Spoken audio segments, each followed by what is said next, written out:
Bem-vindos à terceira parte da Arte da Guerra, desta vez para darmos apenas um pequeno salto até a Espanha. Espanha inicia, dentro de poucas semanas, um período eleitoral que acabará com legislativas, numa altura em que Pedro Sánchez e o Partido Socialista Operário Espanhol não estão em primeiro lugar nas sondagens, mas, segundo as últimas notícias, têm vindo a aproximar-se, sendo que o Partido Popular é quem está neste momento em primeiro lugar nas sondagens. Sondagens e não sondagens que nos diz, embaixador, sobre o que se poderá vir a passar no futuro próximo em Espanha.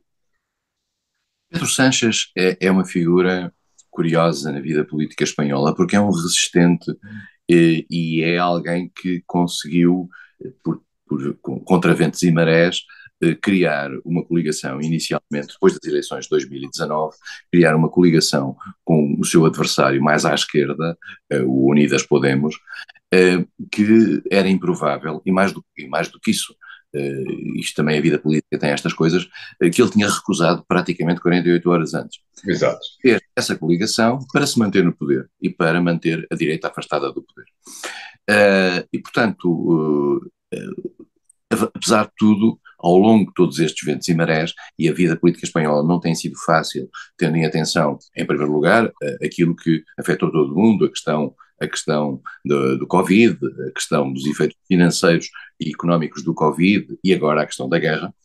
Mas, à parte disso, a vida política espanhola tem também outros cambiantes que têm a ver, em particular, com as questões das autonomias e o caso da Catalunha, em particular, com todas as dimensões jurídicas, etc., ligadas a esse caso, os presos e tal.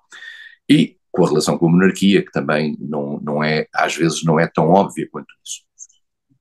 E Pedro Sánchez conseguiu, ao longo do tempo, sobreviver no poder. Mas é verdade que o Partido Popular, que é um partido tradicional da direita espanhola, um partido bastante à direita, tradicionalmente, em Espanha, e que teve os seus ciclos de poder, como o Aznar, com o Rajoy, conseguiu, digamos, tem vindo a conseguir, ao longo destes 4 anos, mostrar-se, e mostrou-se mais agora com o novo líder.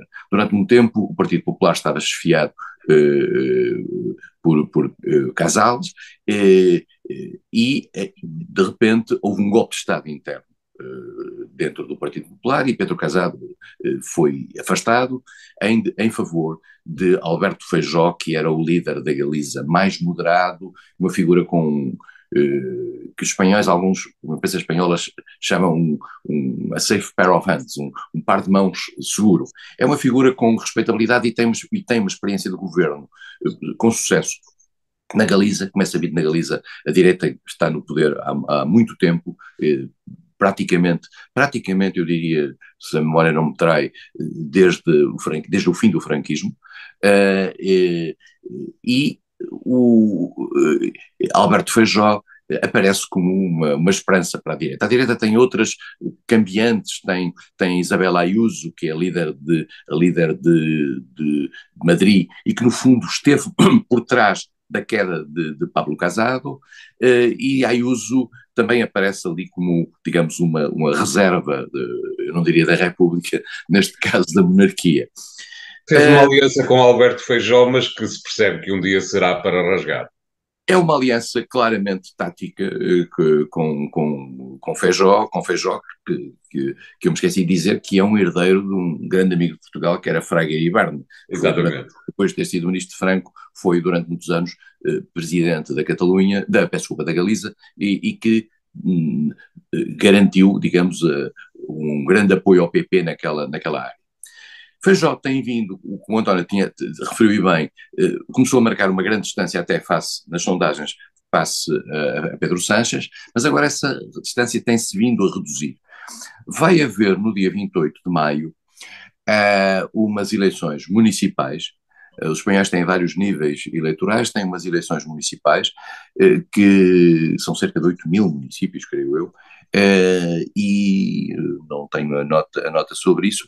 E essas eleições municipais são eleições que vão servir para mostrar um pouco, digamos, o estado da arte em termos do apoio aos vários partidos.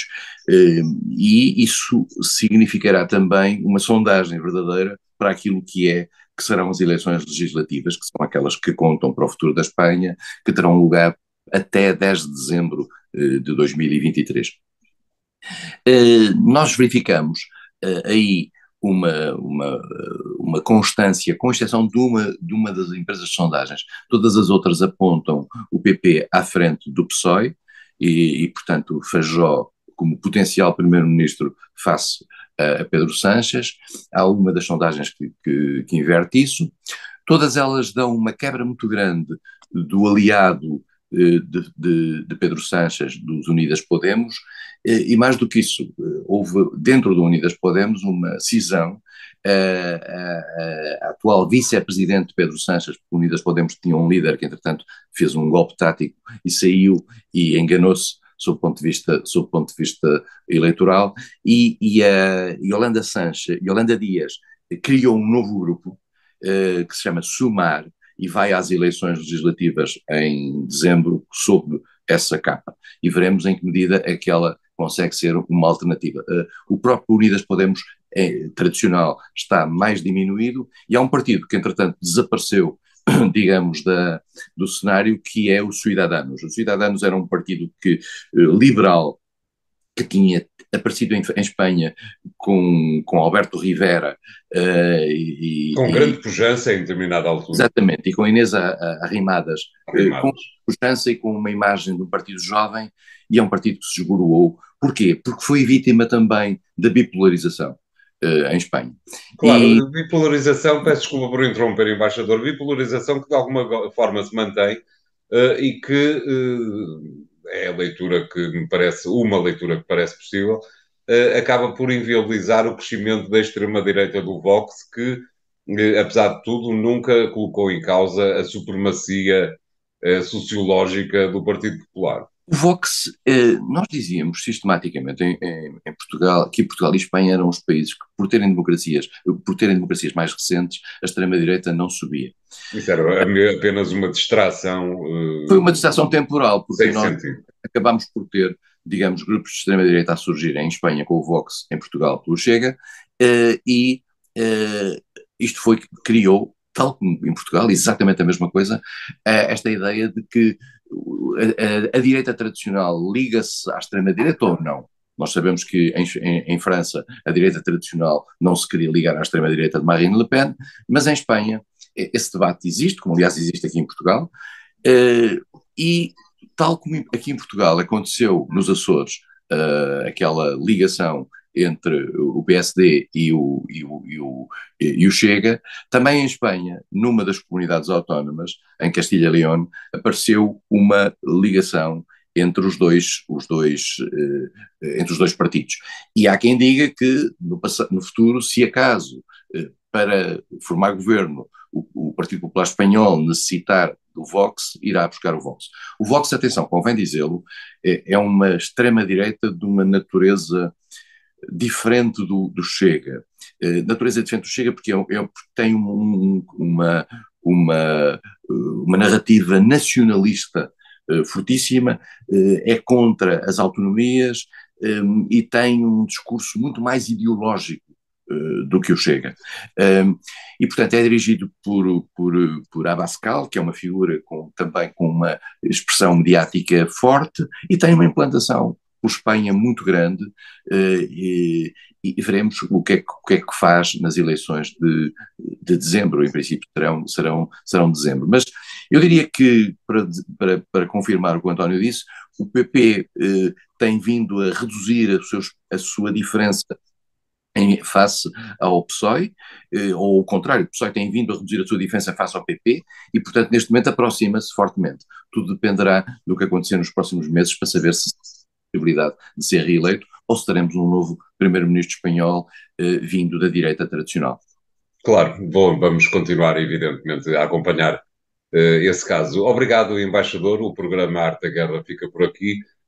Continuem a seguir-nos no podcast que encontram nos sites do Jornal Económico. E até para a semana.